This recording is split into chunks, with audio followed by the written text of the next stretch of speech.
Assalamu alaikum wa rahmatullahi wa barakatuh. Dr. Haifaa, it's wonderful to have you with us. Alhamdulillah Rabbil Alameen. Alhamdulillah as-salama awalan. Allah Azza wa Jalla bless you and reward you for your time going to Gaza. How was your experience? Alaikum assalam wa rahmatullahi wa barakatuh. Jazakallah khair for having me. Alhamdulillah, Allah made it happen. How was my experience? There is no word. You know, al-kalam yaskut. The words, the speech becomes hollow and has no meaning. This is how it is. I have to say I'm extremely grateful to Allah subhanahu wa ta'ala. He gave me this opportunity. But whatever I say, it will not give it justice. Subhanallah. Lessons and lessons you learn from these people. I honestly don't know how they have been doing this. For 6 months now, we're getting to the 7th month. The whole 8 days we were there, the only word of complaint, if you want to even call it complaint, I heard, was one of the nurses looked at me and says, Doctora ta'abna, we are tired. Subhanallah, subhanallah. You obviously were watching it, subhanAllah, for the months leading up to it. We even did a talk together about how we could observe, such resilience from afar. Was there anything that was different about being there versus seeing it from afar? Was there anything that surprised you or anything that was re-emphasized to you when you were there? Absolutely. The magnitude of it. With the hospital we were there, it's 2 buildings. One is the main hospital, ER and everything, and the other one was the maternity building. Once the war started, the maternity building became the trauma center. But that's not it. The hospital, more than 50% of the people in the hospital are not patients. They're actually, they call them displaced, muhajireen. As you enter on the left side, there is a mattress and there is a woman. So I saw her day 1, day 2, day 3, So I had to talk to her and she said, I've been here for 3 months. Me and my daughter, 1 mattress.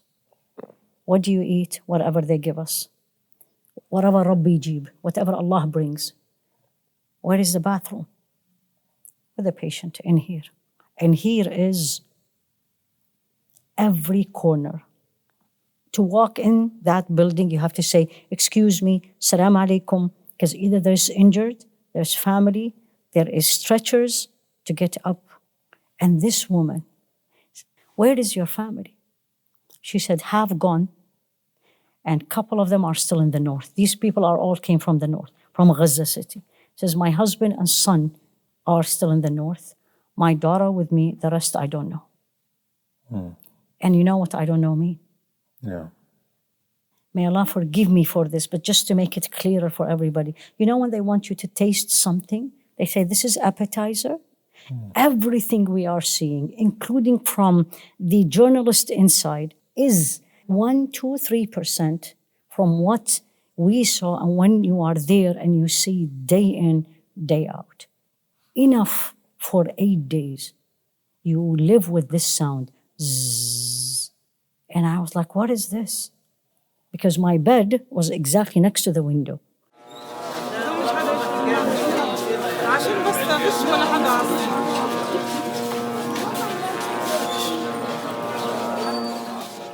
And they say it's so casual. Oh, this is the drones. Doctora, don't be scared. I said, drones. They said, oh no, as long as you hear it, then you're safe. It's when it's quiet, you need to be careful. And if you hear the sound of bombing, you need to smile. Listen to this. Subhanallah. If it is coming to you, you will feel nothing. Either you will feel nothing because you're dead, or the next thing you'll see, everything is in your head. You will not hear the sound of the bombing. Almost everyone I spoke to, will this end? What will happen? Nobody can predict, but they have this faith that it will end. SubhanAllah, there's a culture that develops around being in a genocide. Tactics that people learn how to cope with and things that become street instincts for the kids, for the elders. when you were there and you were kind of living it and seeing the people running back and forth, did you feel like people had given up on Gaza as a whole? At all. SubhanAllah. Subhanallah. Two things you hear. Every age I talked with. It's our land, we're not leaving. Those who may be not as strong as this, they say, leave, go where?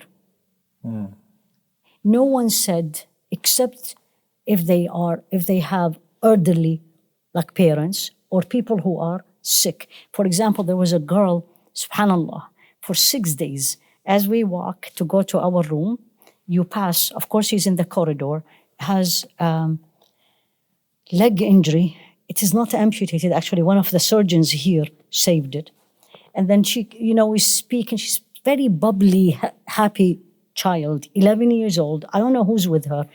And then she looked at me one day and says, guess where I'm going tomorrow? I said, where? And smiling. She says, I'm going to Egypt.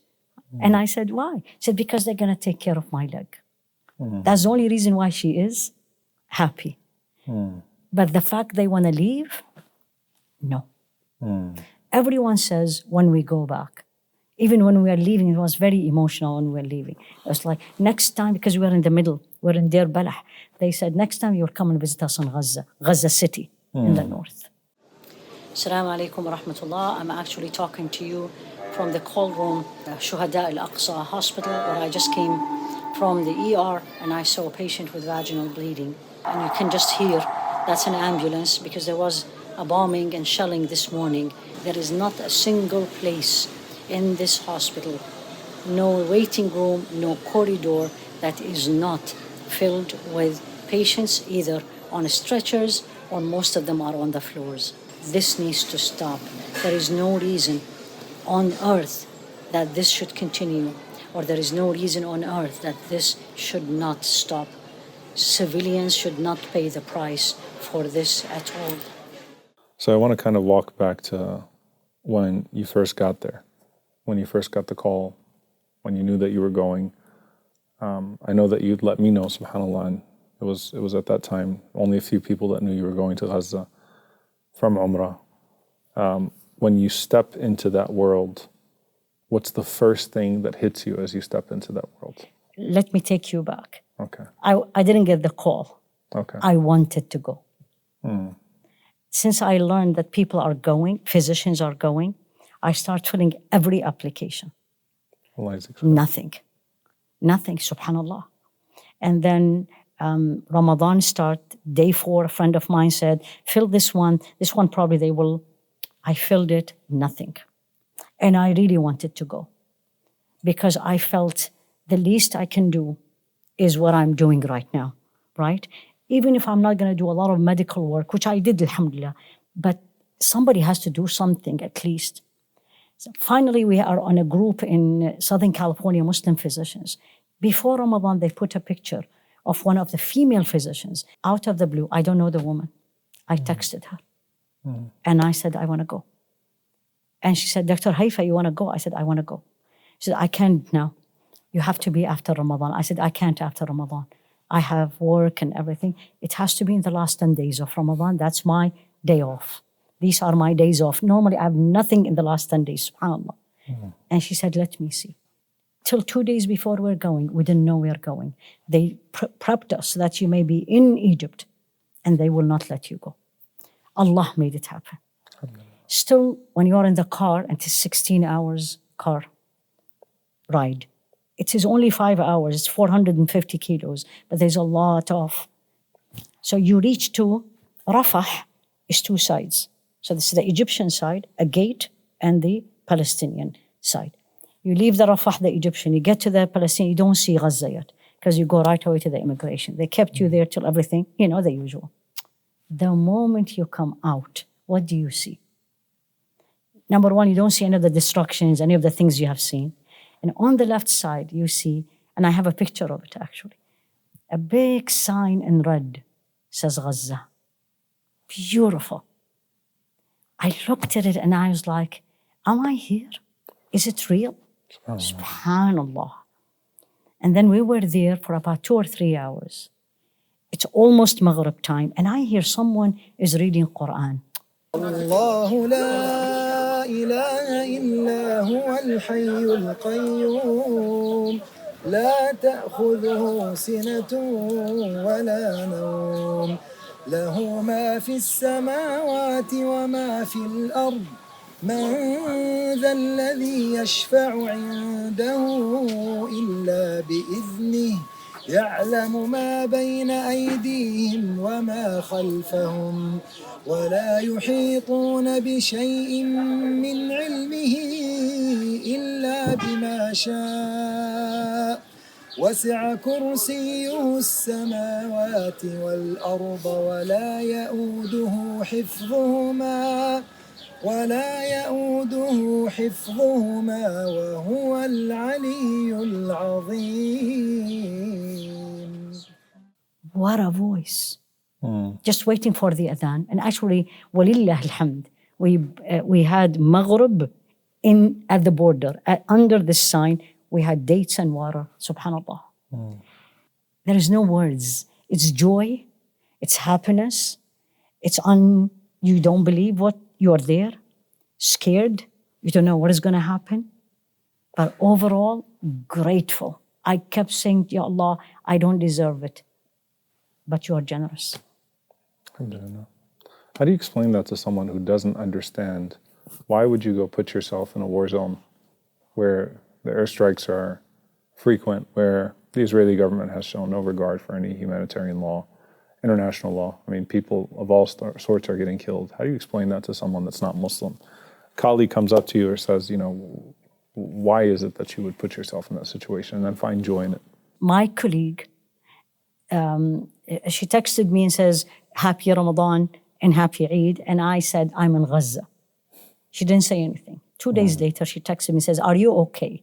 Yeah. So when I came back, and she said, I was doing rounds, there was another Palestinian physician, and I was telling him she's there. He said, is she okay? Is she alive? She asked me, I tell you what, I think we as a human, we really need to think of our humanity. Muslims, but I'm talking about in general. What is a human being if you don't feel the others? If you don't feel if you can do something, you can do it for the others. Otherwise, we're going to be what? So what can we do? This is, and again, I said this actually at the border after we passed. I looked at my colleagues and I said, I always felt being a physician is a profession gives you a lot. Yes, it's a humanity, you help people, but reality gives you a lot. This is the only time where I'm so grateful. I felt it at the border. I'm so grateful to Allah. I am a physician, because without being physician, this is probably will be very difficult. Right. And number two, exactly. Why do you want to do that? That's when you say, being a physician is a humanitarian. You help people, and absolutely, that's what they told us, all of us.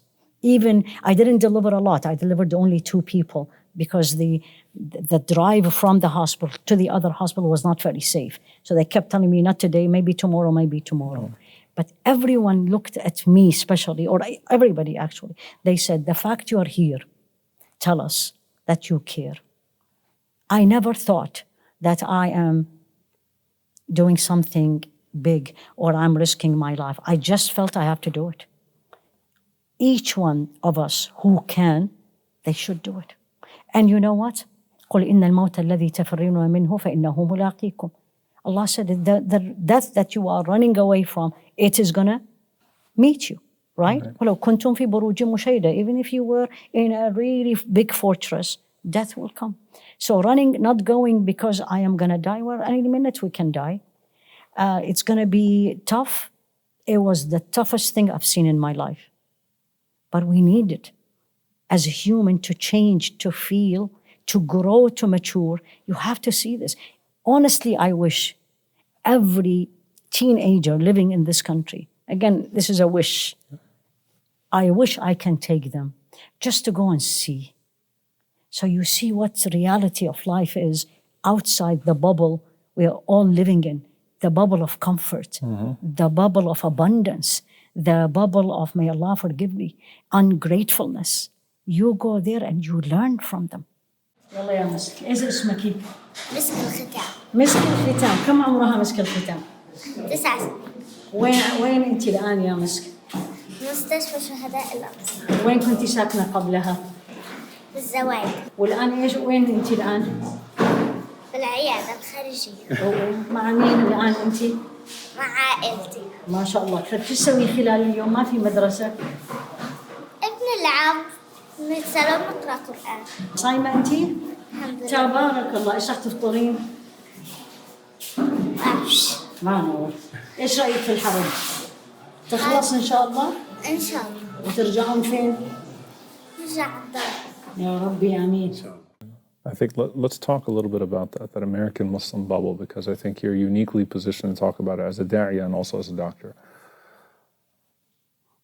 How do you sort of convey to a young American Muslim that has such different concerns, whose priorities are so wildly different? How do you convey to them that what you're witnessing is a proof for you or against you in regards to your deen? Two things. When I spoke to them, a good number of them, and I spoke to almost every ages, some of them showed me picture of their life before October 7th. It is a big open prison, but they have adapted themselves to live. Some of them lived very comfortable in whatever is available. For example, they tell you on the weekend we go to the beach. It's a beautiful beach. And we have this, we have that. What I will tell to every American teenager or everyone who's living in this, things can change in a minute. Mm-hmm. Allah changed things. وَتِلْكَ الْأَيَّامُ نُدَاوِلُهَا بَيْنَ النَّاسِ. And I always looked around and I said, this could happen to me. Yes, I live in the States. Yes, Alhamdulillah. But Allah is capable of doing anything. So the first thing I say, especially to the youth, don't think this is going to be always like this. Allah can change it. That's number one. Number two, are you ready? This is what struck me, Sheikh Omar. As if they were ready. As if they were ready. We were talking before we started. When you talk to the young people, you don't say, do you know Quran? You don't say, have you read Quran? Are you a hafiz? The norm. And then they put their head down like that and said, 10 ajza. 10 ajza? Yeah. الحمد لله رب العالمين الرحمن الرحيم مالك يوم الدين إياك نعبد وإياك نستعين اهدنا الصراط المستقيم صراط الذين أنعمت عليهم غير المغضوب عليهم ولا الضالين.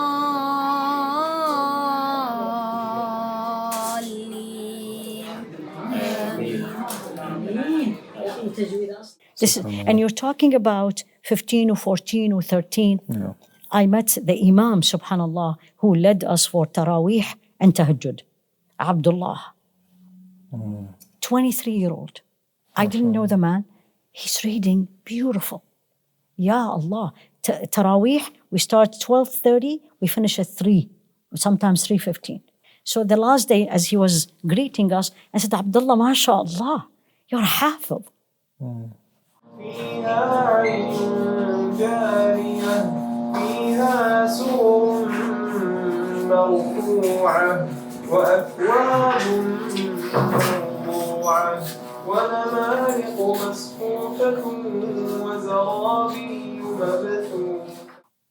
Doctora, I'm not a hafiz. أنا من أهل الصفوة. I'm from the selected. And I said, what is that, Ya Abdullah?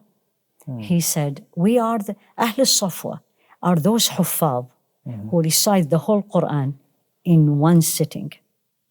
Allahu Akbar. And he said, and I said, how long this will take? And he said, normally 8 to 2. Me, about him, it took me to 4. And I said, why is that, Ya Abdullah? It's because I had some mistakes and they wanted me to review before. Allahu Akbar.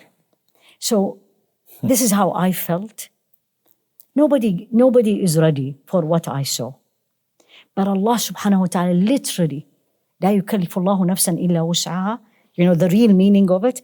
If Allah tests you of something, that means you can do it. I felt the people of Gaza, Allah have prepared them for this test. The 10 nights, when I opened the door of the room we were in, it's a courtyard. Again, everybody was living there. Everyone was reading Quran or praying. Fajr, because we couldn't go to masjid. So we're praying in our rooms. Fajr, in that small place, all these are displaced people, young and old. They were all doing Fajr in Jama'ah. Nobody was sleeping. In Jama'ah, to the point we opened a little bit the door so we can join them. Everybody was reading Quran. That's what the youth needs to know here, that there is way more than, please forgive me, ice cream or iPhone, which college I'm going to go to. There is more in this life that we really need to be ready. Enjoy the blessings of Allah. وَلَا تَنْسَ نَصِيبَكَ مِنَ الدُّنْيا. Yes, but also don't make it the focus. Right. The youth of Gaza will not have anxiety because they are applying for college. Right. The youth of Gaza, their anxiety, and I honestly didn't see the anxiety we all talk about here. I met 4 girls, 18, 16, 14, and 10. And these all 6 months are sitting home. There's no schools. And the 17-year-old was applying to college, to Jamia al-Islamiyya, which was completely ruined. And nobody worried. Their mother was a little bit worried about the older one. Where is she going to go for college? But there was no anxiety. It's something, that's what I told you beyond. They said, we have to give you a gift. I said, no, thank you. What gift you will give me? Literally, these 4 girls, they went, their father is a physician. They lived very good life before. Now they are living only one room. They went and brought a chocolate box. Ah, subhanAllah. They opened, there's no chocolate. There were all these small beads, different color. And they said, we're going to make a bracelet for you. And how are you going to make it? You know what? It's also creativity. Right. They had a rubber band. They chose it. And they make it. Their brother, Muhammad, is 11-year-old. So I was teasing him. I was like, yeah, Muhammad, come and help them. That's girls' job. Muhammad, just come and help. Yeah. But you see, they are making their life as normal as possible. They are not, I think the way they were raised before is on this. This is what I was telling you. They were not prepared for this, but the way they were raised up, that they have a bigger mission. I interviewed, I put it on social media, a woman was displaced from the north, separated from her husband and son, older son, and the younger son was with her. And I said, how did you do it? Walked 10 kilometers, she and her son, in the night, in the cold, with all the soldiers on the top. She said, I always grew up and I taught my children that this life is temporary. I'm living for the akhirah. Wallahi, this is the word. If there is a lesson that all of us have to learn from Gaza, add to it all what we have been talking to, is this dunya will change, tataqallab, nothing will stay, get ready and be grateful. Be grateful to everything we have. Alhamdulillah. احنا نحتسب عند الله عشان نؤجر. نحن في أرض الرباط. كل أجر عند الله. أنا واحدة من الله، أعوذ بالله من كلمة أنا، أسعى لأجر الآخرة ما هو للدنيا. ما علي غير أشبع أولادي لقمة حلال وأجر الآخرة بس. يعني أنا أقول له يا رب اللهم اجعلني من أهل الجنة، اللهم فوزني بالجنة، اللهم اجعلني عبدا صالحا، اللهم ارزقني الهداية. دائما أدعي لنفسي في هذه الأشياء. يعني الحمد لله رب العالمين، الحمد لله رب العالمين، الحمد لله الحمد لله. I want to ask you, last year, or rather the year prior, the earthquake happened, Turkey, Syria, you went to the earthquake site. I guess walk me through what's the difference between being in a place where an earthquake has just struck and a place where there's an active genocide. What are some experiences, similarities, differences that you found between the two? Subhanallah, you read my mind, Sheikh. Because that question came as I was walking. The earthquake, the destruction was phenomenal. And when I, again, talked to people there, the common word. I said, what happened at 4:23? They said, we heard, ooh, and we thought it's the day of judgment. Almost everybody. And then the shook, walls fell, and we ran. The difference is the following. This is qadarullah. There's no injustice in here that you see it. 2, the whole world stood with them, right? You turn on the TV, people are talking about it. Every person that can help, helped. There was no discrimination. No, in Turkey was qadarullah, destruction. They were living in tents. I saw it, but they were better than what I saw. Plus, they had hope. They knew within a year or 2 max, they will build it, they bring them back. Here, you're talking about a systemic plan to move people, to kill people, and to move them out, and you're not going to go back. You tell me, why do you destroy all schools? I just got this morning from somebody from Gaza. The ministry there released numbers. Why do you destroy hospitals? Why do you destroy schools? And probably when you will meet with the other physicians, they will tell you, especially the surgeons, you know what they target? If they don't want to kill you or kill me, they target your limbs. Why? I didn't see this in Turkey. I saw misery, but that's qadarullah. And everybody said, qaddarallah ma sha'a fa'al. But and it was one day. This is not 6 months and non-ending. And everybody was saying, move to the north. Even that lady I was telling you about, who said, we live for the akhirah. She said, I said to the soldier, I said, really, you said this? Said, yeah. Said, you told us we are civilians. You told us move. We moved. She said, 3 places in the north I moved. And every time I move, they come after us. The way it is very different, and the future of it is very different. SubhanAllah. I want you to, if you don't mind, dig as deep as you can, and the one story that you think will live with you forever. If there's one person that you saw, like just one person who's like, this is the one that I will never forget this person. Is Mahmoud. What is the story of Mahmoud?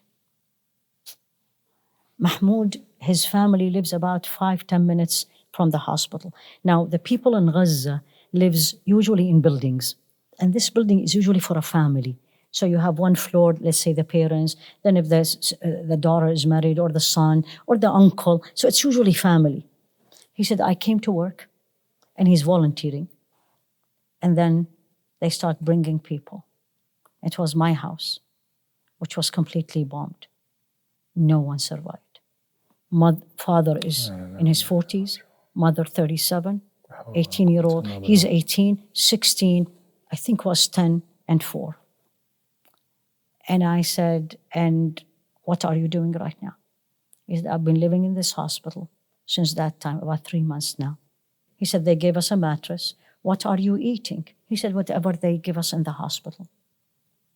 What about bathroom and shower with the patients? And the same clothes for 8 days. أحد الآن يسمعك في أمريكا إيش تقول لهم؟ إيش تقول؟ ياخذونا من غزة، يطلعونا. يطلعوك. ما ظلش لي حدا أنا بالمرة. أبداً. ولا حدا. وش تشوف نفسك بعد 5 أو 10 سنين؟ مش عارف حتى أنا. في أمل في الحياة ولا ما في؟ في بس في غزة ما ظلش لي أمل، لأنه ما ظلش لي حدا. وكيف عايش يومياً؟ ما بين الله ايش اسوي، اتحمل. من تقعد الصبح شو تقول؟ بقول الحمد لله على اني ظليت عايش. سبحان الله. ليه تقول الحمد لله؟ طيب ايش اسوي؟ كل عيلتي راحت، ما ظلش غير انا. فتقول الحمد لله انا عايش؟ الحمد لله على كل شيء. ها؟ الحمد لله على كل شيء. الحمد لله على كل شيء. انه بجيب اواع وباكل وبشرب. الحمد لله. وتساعد الناس؟ الحمد لله. محمود يساعدنا دائما ما شاء الله، اي شيء نحتاج محمود يجيب لنا. الله يبارك فيك يا محمود، جزاك الله خير. That's an 18-year-old full of life. That could be any 18-year-old here. I understand. And one young man, Allah, 23-year-old, They said, come and greet him because you are the only physician who speaks Arabic in that group. I said, okay. What do I see, Ya Sheikh Omar? La ilaha illallah. Completely cut. No legs up to the thigh, nothing. And this is gone. So basically just this part. Of course, clearly emaciated. This is working and all the fluids and everything. I can't remember his name. And Ya Allah, the smile on the face of this young man. Alhamdulillah. Alhamdulillah. Honestly, I did not hear. I couldn't sit for more than 5 minutes because I was like, Ya Allah, Ya Allah. You know the Sahaba story we hear about? And we say, you know, Abdullah ibn Rawaha. And you say, really? These are these people. He's smiling, his wife next to him. Alhamdulillah, Alhamdulillah, alive. Alhamdulillah, ya doctor, Alhamdulillah. The scene that will stay with me is the scene of the hospital. It is not a hospital, it's not a market. It's chaos. To move in between, you have to say, Salam alaikum, excuse me, Salam alaikum, excuse me, and people will move away. In every corner of that hospital. Allah musta'an. May Allah subhanahu wa ta'ala grant them victory and Ameen. help and patience and allow us to be there with them. Allahumma ameen. Any take-home message or last thing that you want to share with the people? What they from told me. experience? Because I asked them, what do you want from us? And more than one person said, we don't need anything. They need a lot. But the izzah. And they said, just go back. Tell people about us. Don't forget us. We are here. We are living. And when you come to visit us, that had a lot of impact on us. Because I kept saying, I didn't do much. He said, you, not to me, us. You all did a lot. Go back and speak about us and remind people about a place called Gaza. Jazakumullah. May Allah subhanahu wa ta'ala give them victory. Allah Azza wa Jalla allow us to be joined with them. And inshallah ta'ala, Gaza will be free and Palestine as a whole will be free, bi'idhnillah. And we want to thank you once again for going there on our behalf. And inshallah ta'ala, next time we'll get to be with you, bi'idhnillah ta'ala. Bi'idhnillah, inshallah. One day. ما ذلك على الله بعزيز. Nothing is impossible for Allah. Subhanallah.